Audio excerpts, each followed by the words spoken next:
Salut à tous, bienvenue sur Secteur Automobile. Aujourd'hui, on ne fait pas une revue d'actu comme d'habitude, mais un vrai focus sur la chute de Volkswagen, ce géant qui semblait intouchable. Il y a quelques années encore, même après le Dieselgate, le groupe se portait bien. Des ventes records, des milliards de bénéfices et une réputation solide. Mais aujourd'hui, c'est la catastrophe. Volkswagen démarre 2026 avec 11 milliards de déficit, des licenciements massifs à venir et des ventes en chute libre. Comment en est-on arrivé là? Quels choix ont mené le groupe au bord du gouffre? On va tout décortiquer ensemble, en trois grandes parties.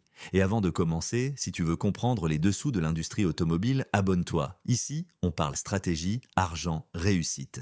Et fiasco comme celui qu'on va voir aujourd'hui. La première erreur, c'est la montée en gamme. Volkswagen voulait se positionner plus haut, plus premium. Le problème, c'est que ce créneau, il était déjà pris par Audi, qui appartient au même groupe. Résultat, une cannibalisation interne et une hausse des prix énorme. Une Polo d'entrée de gamme est passée de 18 000 à plus de 22 000 euros. La Passat Elbe flirte maintenant avec les 45 000 euros. Et dans un contexte économique difficile, les clients sont partis. Ils ont préféré des marques comme Hyundai, Kia ou Toyota qui proposent des voitures fiables, bien équipées et moins chères. Ensuite vient la grosse claque électrique. La gamme ID, censée incarner la révolution, est arrivée trop tard et mal finie. Problème logiciel, autonomie décevante, bugs à répétition, résultat, vente en berne et image écornée. Et ce fameux logiciel maison, développé par la filiale Cariad, a fait perdre plus de 7,5 milliards de dollars au groupe en 3 ans. Tellement mauvais que Volkswagen a dû acheter la techno de Rivian pour repartir de zéro. C'est un aveu d'échec monumental. Et tout ça pendant que le marché chinois, qui représentait une énorme part des bénéfices du groupe, leur tourne le dos. Les clients chinois préfèrent maintenant BYD, NIO ou Xpeng, des marques locales bien plus innovantes et moins chères. En 2 ans, Volkswagen a perdu plus de 20% de parts de marché en Chine. Bref, entre prix trop haut, stratégie électrique bancale et perte de leadership à l'international, la marque Volkswagen elle-même s'est sabordée. Et d'ailleurs, si tu découvres la chaîne et que t'aimes ce genre d'analyse sans filtre, pense à t'abonner pour soutenir le contenu indépendant. Ensuite, on passe aux 2 marques, prestige du groupe, Audi et Porsche. Et là encore, les erreurs s'enchaînent. Commençons par Audi. Leur plan, c'était d'être 100% électrique d'ici 2026.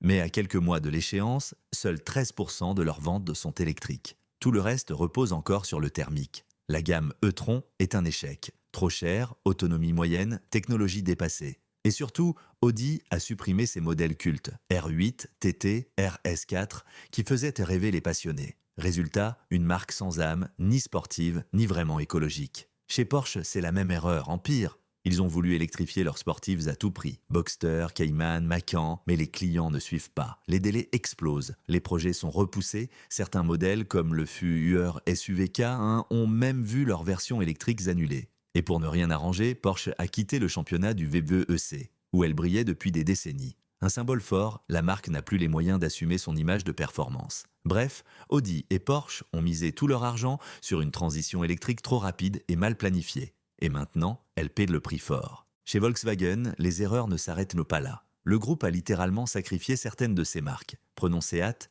plus aucun nouveau modèle majeur depuis 2019.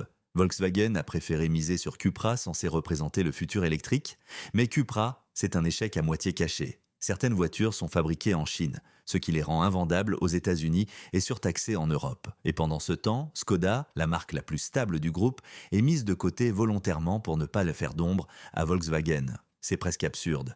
La marque qui fonctionne le mieux est freinée par celle qui s'effondre. Ajoute à ça les problèmes de fiabilité. Moteur TSI fragile, DSG capricieuse, bugs électroniques, l'image solide et fiable de Volkswagen a disparu. Aujourd'hui, acheter une VW-Bit, c'est presque un pari. Et pour couronner le tout, usines à l'arrêt partiel, chute de production de 12%, endettement record de plus de 180 milliards d'euros et un plan de licenciement massif prévu d'ici 2030 avec 35 000 postes supprimés rien qu'en Allemagne. C'est simple, Volkswagen, c'est une machine trop lourde, trop lente, trop confuse. Chaque marque fait sa guerre, la direction change de stratégie tous les 2 ans et la concurrence avance sans attendre.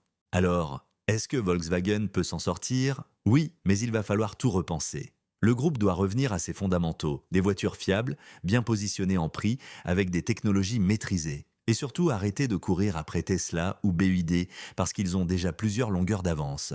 Volkswagen a encore des atouts. Une base industrielle énorme, des ingénieurs compétents, des marques mythiques.